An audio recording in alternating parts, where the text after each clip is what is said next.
बिस्मिल्लाहिर्रहमानिर्रहीम अस्सलामुअलैकुम। Welcome to B&S food court. आज मैं आपके लिए लेकर आया हूँ भुने गोश्त की एक ऐसी लाजवाब रेसिपी जिसमें बोटी ना तो होगी सख्त और ना ही इसमें कोई होगा रूखापन। तो चलिए करते हैं वीडियो को स्टार्ट। बिस्मिल्लाहिर्रहमानिर्रहीम। 3/4 कप ऑयल लेंगे। इसमें ऐड करेंगे 1 टीस्पून साबुत काली मिर्च, 1 टीस्पून साबुत सफ़ेद ज़ीरा, 2 टुकड़े दारचीनी, 3 अदद बड़ी इलायची और 7 से 8 साबुत लाल मिर्चें। मसालों को 1 मिनट ऑयल में खुशबू आने तक फ्राई करेंगे।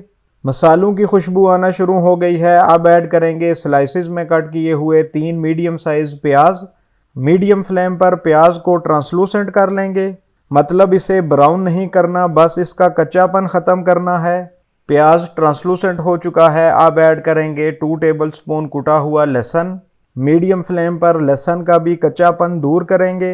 लहसुन जब इस कंडीशन में आ जाए तो ऐड करेंगे गोश्त। ये 1 किलो 250 ग्राम बीफ यानी बड़ा गोश्त है, जिसकी मैंने दरमियाने साइज़ की बोटी बना ली थी। 4 से 5 मिनट हाई फ्लेम पर लहसुन और प्याज के साथ इसे फ्राई करेंगे। साथ साथ हिलाते भी रहना है ताकि ये नीचे ना लगे। अल्हम्दुलिल्लाह गोश्त का कलर चेंज हो गया है और इस पर हल्के हल्के मार्क्स भी आ गए हैं। इस पॉइंट पर ऐड करेंगे 2 हिस्सों में किए हुए 3 मीडियम साइज टमाटर। 2 से 3 मिनट के लिए मीडियम फ्लेम पर कवर रखेंगे। 3 मिनट हो चुके हैं। अब इसे देख लेंगे। अल्हम्दुलिल्लाह गोश्त की अच्छी सी बुनाई हो चुकी है और टमाटर भी नरम हो चुके हैं।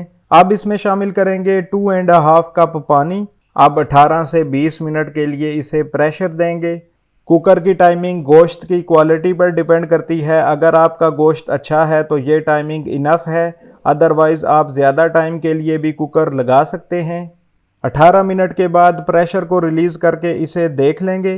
अल्हम्दुलिल्लाह हमारा गोश्त फुली गल चुका है। देखें इसमें अभी यखनी बाकी है जिसको हम ड्राई करेंगे। पहले टोंग की मदद से टमाटर के सारे छिलके इस तरह से निकाल लेंगे। फ्लेम को हाई रखेंगे ताकि ये सारा पानी ड्राई हो जाए। 2 से 3 मिनट के बाद ऐड करेंगे 1 टेबलस्पून लाल मिर्च, हाफ टेबल स्पून कुटी हुई लाल मिर्च, हाफ टेबल स्पून या हस्बे जायका नमक और 1/4 टीस्पून हल्दी।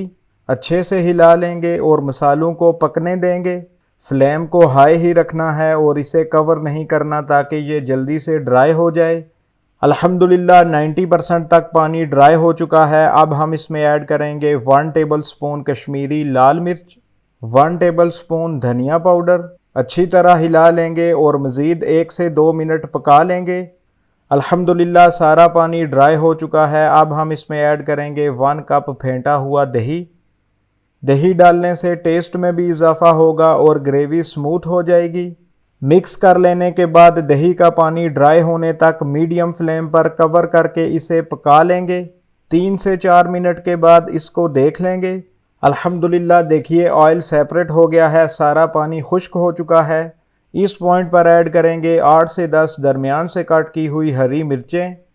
साथ ही ज्यूलियन कट की हुई अदरक से गार्निश करेंगे और सबसे आखिर में जाएगा 1 टीस्पून गरम मसाला पाउडर। 2 मिनट के लिए कवर करके इसे दम पे रखेंगे। 2 मिनट हो चुके हैं। अल्हम्दुलिल्लाह हमारा भुना गोश्त तैयार हो चुका है।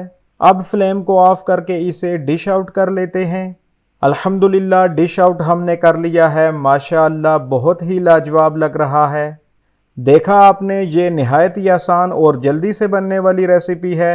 आप इसको किसी भी ख़ास मौके पर तैयार कर सकते हैं। वैसे तो ये किसी भी ख़ास मौके के लिए मखसूस नहीं है, आप कभी भी बनाकर इंजॉय कर सकते हैं। अब कर लेते हैं इसको टेस्ट। बिस्मिल्लाहिर्रहमानिर्रहीम। माशाअल्लाह देखिए बोटी बिल्कुल गली हुई है, कैसे रुई की तरह नरम है।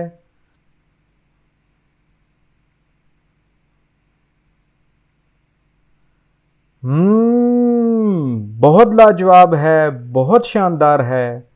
माशाअल्लाह बोटी बहुत टेंडर और जूसी है। आमतौर पर भुने गोश्त में जो बोटी के ड्राई होने की शिकायत होती है, ऐसी कोई चीज़ इसमें नहीं है।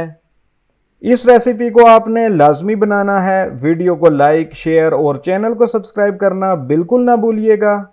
अगली वीडियो तक मुझे दीजिए इजाज़त। अल्लाह हाफिज़। अस्सलामु अलैकुम।